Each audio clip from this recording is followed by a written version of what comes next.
Painted application ધોરણ 6 થી 12ના વિદ્યાર્થીઓ માટે અપડેટ થઈ ચૂકી છે. આ એપ્લિકેશનમાં શું છે? બધા જ વિષયના વિડીયોઝ છે. ગુજરાતની બેસ્ટ ફેકલ્ટી દ્વારા લાઈવ લેક્ચર્સ છે. આઈએમપી પ્રશ્ન છે, ટેસ્ટ સિરીઝ છે અને ગુજરાતના તમામ વિદ્યાર્થીઓ સાથે તમે તમારી કમ્પેરિઝન કરી શકો છો. ગેમિફિકેશન છે અને બીજું ઘણું બધું. તો તમે એપ્લિકેશન ડાઉનલોડ ન કરી હોય તો ડિસ્ક્રિપ્શનમાં લિંક આપી છે. હમણાં જ પ્લે સ્ટોર ઉપર જાઓ અને એપ્લિકેશન ડાઉનલોડ કરો. ઘરે બેઠીને સરસ મજાનું ગુજરાતની જોરદાર ફેકલ્ટી સાથે ભણો, સારા માર્ક્સે પાસ થાઓ. દાખલા નંબર 2, સાદું રૂપ આપો અને પરિણામ ઘન ઘાતાંકના સ્વરૂપમાં લખો. સાદું રૂપ આપવાનું છે, જવાબ ઘાતાંકમાં લાવવાનો છે. જવાબ કેમાં લાવવાનો છે? પણ ઘાતાંક કેવી હોવી જોઈએ? ઘન હોવો જોઈએ, એટલે કે ઘાત છે એ પ્લસમાં હોવો જોઈએ. જાગો છો? હવે દાખલો શરૂ કરીએ પહેલા એક નિયમ યાદ રાખો. જો આધાર સરખો હોય તો ઘાતનો ગુણાકાર, આધાર સરખો હોય ગુણાકાર હોય તો ઘાતનો સરવાળો, આધાર સરખો હોય અને ભાગાકાર હોય તો ઘાતની બાદબાકી. સાહેબ કેવા હું માંગુ? સમજાણું નહીં, સમજાવું. માનો 2 ની 5 ઘાત છે ગુણ્યા 2 ની 7 ઘાત છે. તો આધાર સરખો છે, બે જ છે ને, પણ વચ્ચે નિશાની કઈ છે? ગુણાકાર. તો ઘાતનો સરવાળો કરવાનો, 2 5 વત્તા 7 ઘાત, એટલે 2 ની 12 ઘાત જવાબ આવે, 7 ને 5 બરાબર. એટલે જવાબ કેટલો આવ્યો? 2 ની 12 ઘાત. બસ દાખલો પૂરો થઈ ગયો. એટલે ગુણાકાર હોય તો ઘાતનો સરવાળો, પણ અગર ભાગાકાર હોય તો માનો કે ભાઈ 2 ની 7 ઘાત ભાગ્યા 2 ની 5 ઘાત. આધાર સરખો છે તો ભાગાકાર છે એટલે ઘાતની બાદબાકી થાય. ગુણાકાર હોય તો ઘાતનો સરવાળો, ભાગાકાર હોય તો ઘાતની, ગુણાકાર હોય તો ઘાતનો, ભાગાકાર હોય તો ઘાતની. તો અહીંયા કેટલો જવાબ આવશે? 2 નો વર્ગ. ડન છે. હાલ હવે આપણે પ્રશ્ન નંબર 2 શરૂ કરીએ છીએ. પેલો દાખલો જોઈએ. નંબર 1 મને આવડતું હતી. હું કીધું -4 એની 5 ઘાત ભાગ્યા -4 ની 8 ઘાત. જાગો છો બધાય? મને આવડતું નથી, જરાક શીખવાડજો. ભાગાકાર હોય એટલે ઘાતની બાદબાકી, એટલે -4 એમ નમ. અહીંયા 5 છે, -8 છે, અહીંયા -4 એમ નમ. 5 માંથી 8 જાય એટલે -3. પણ ઘાત આપણને જોવે પ્લસમાં. ઘાત કેવી હોવી જોઈએ? ઘનમાં હોવું જોઈએ. તો મારે આ -3 કાઢવો હોય તો શું કરવાનું? છેદમાં લઈ જવાનું. એટલે જવાબ કેટલો લખવાનો? 1 ના છેદમાં -4 ની 3. સાહેબ આ -4 છે પ્લસ કેમ ન થયા? તો ભાઈ આધાર નથી બદલવાનો, ખાલી હું બદલવાની ઘાત માઇનસ છે તો ઘાત થઈ ગઈ પ્લસ. હવે આગળ કાનું સાદું રૂપ નથી આપવાનું. દાખલો થઈ ગયો પૂરો. બસ કિંમત શોધો એમ કીધું હોત તો 4 ને 3 વખત ગુણત, પણ અહીંયા કિંમત શોધવાનું નથી કીધું. હું કીધું? અને જવાબ કેમાં લાવો ભાઈ? ઘાતાંક સ્વરૂપમાં. એટલે જવાબમાં ઘાતાંક કેમ નામ રાખવાનું?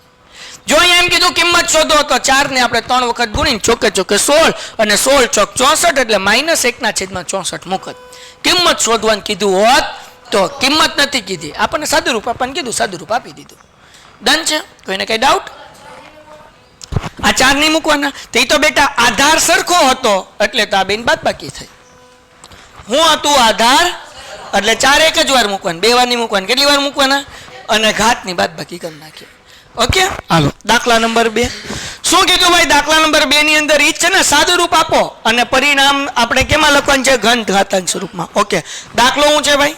તો કે 1 ના છેદમાં 2 પાછી એની 3 ઘાત અને કૌંસની માથે વર્ગ.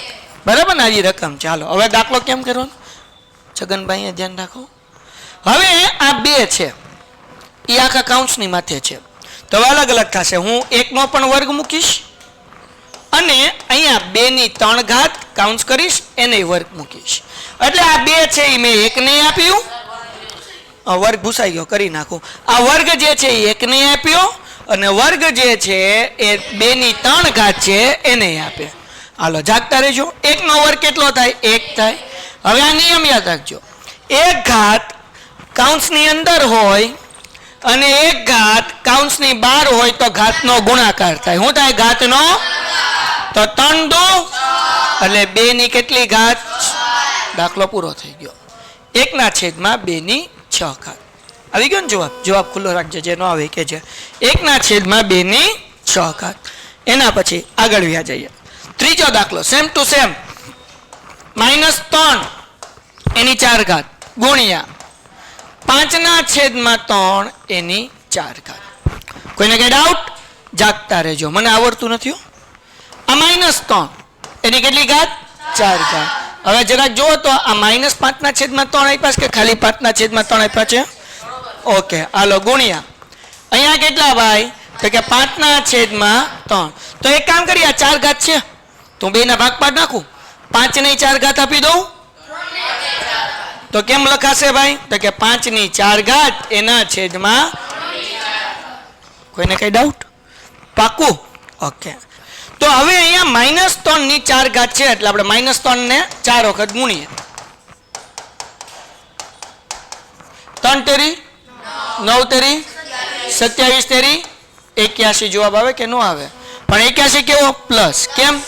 ઘાત બેકી છે ને, 2 હોય 4 હોય કે 6 હોય કે 8 હોય એટલે જવાબ કેમાં લખવાનો? પ્લસમાં. એટલે અહીંયા જવાબ કેટલો આવ્યો? 81 આવ્યો. ગુણ્યા 5 ની 4 ઘાત એમનેમ. હવે 3 ને હું 4 વખત ગુણું. 3 તેરી 9, 9 તેરી 27 તેરી, એનો જવાબ 81. એટલે આના છેદમાં કેટલા મૂકું? 81 81 એટલે જવાબ કેટલી? 5 ની કેટલી ઘાત? 4. સમજાણું કે ન સમજાણું? -3 છે એની 4 ઘાત કરો તો 81 જ જવાબ આવે. +3 છે એની 4 ઘાત કરો તો 81 જવાબ આવે. 81 81 ઉડી ગયા એટલે જવાબ આવ્યો 5 ની 4 ઘાત. કિંમત શોધવાનું કીધું હોત તો 5 ને આપણે 4 વખત ગુણત, પણ કિંમત શોધવાનું કીધું નથી. એના પછી ભાઈ આગળ વ્યા જઈએ. દાખલો બહુ ઈઝી છે. શું કીધું ભાઈ? 3 ની -7 ઘાત ભાંગ્યા અહીંયા 4 નથી બરાબર, બાકી બધું એમને છે ને. હાલો જરાક ધ્યાન રાખજો ફરીથી. મારી આ રકમ બોલતા હશો. દાખલા નંબર આપણે કેટલામાં શરૂ કરીએ છીએ ભાઈ? ચોથો. બરાબર ને? ચોથા દાખલામાં આપણને શું કીધું છે ભાઈ? 3 ની -7 ઘાત ભાંગ્યા -10 ઘાત ગુણ્યા 3 ની -5 ઘાત. ડન છે. ભાંગાકાર હોય તો ઘાતની બાદબાકી. તો ધ્યાન રાખજો ભાઈ. 3 -7 એમનેમ ભાંગાકાર છે એટલે બાદબાકી. અહીંયા -10 છે એટલે કાઉન્સમાં મૂકું છું. કેમાં મૂકું છું? સમજાણું ને? હાલો આગળ વ્યા જઈએ. ગુણ્યા 3 ની -5 ઘાત એમનેમ. એ પછી કરશું. પહેલા આપણે બાદબાકીનો જવાબ લઈ આવીએ. 3 એમનેમ. હવે -7 એમનેમ. ઓછે એટલે અહીંયા +10. પછી આપણે શું કરવાનું? ગુણ્યા 3 ની -5 ઘાત. કોઈને કઈ ડાઉટ? હવે 10 માંથી 7 જાય એટલે કેટલા વધે? 3 વધે ને. એટલે શું આવે? 3 ની 3 ઘાત ગુણ્યા 3 ની -5 ઘાત. હવે ગુણાકાર છે એટલે ઘાતનો તો 3 એમનેમ. 3 ઘાત એમનેમ ગુણાકાર છે એટલે સરવાળો -5 એમનેમ. દાખલો થઈ ગયો પૂરો. 3 એમનેમ બરાબર, એની 3 ઘાત એમનેમ વધે ઓછે એટલે 5 થાય. થાય કે ન થાય? તો જવાબ કેટલો આવે? 3 ની 3 માંથી 5 જાય એટલે પ્લસ કે માઇનસ? મોટા પદની નિશાની એટલે માઇનસ. એટલે 3 ની -2 ઘાત. 3 ની કેટલી ઘાત? હવે માઇનસ છે અને પ્લસ કરવું છે એટલા માટે આપણે શું લખીએ? 1/3 ની 2 ઘાત. કેમ? માઇનસ ઘાત હતી ને એને પ્લસમાં કરવું છે એટલે હું લખ્યું 1/3 ની 2 ઘાત. સમ થઈ ગયો પૂરો. છેલ્લો સમ પાંચમો પ્રશ્ન. 2 ની -3 ઘાત ગુણ્યા -7 ની -3 ઘાત. હવે જરાક ધ્યાન રાખો. આ દાખલાની અંદર આપણને ઘાત હરખી આપી છે. -3 ઘાત -3 ઘાત. આધાર અલગ અલગ છે. એક જગ્યાએ 2 છે ને એક જગ્યાએ -7 છે.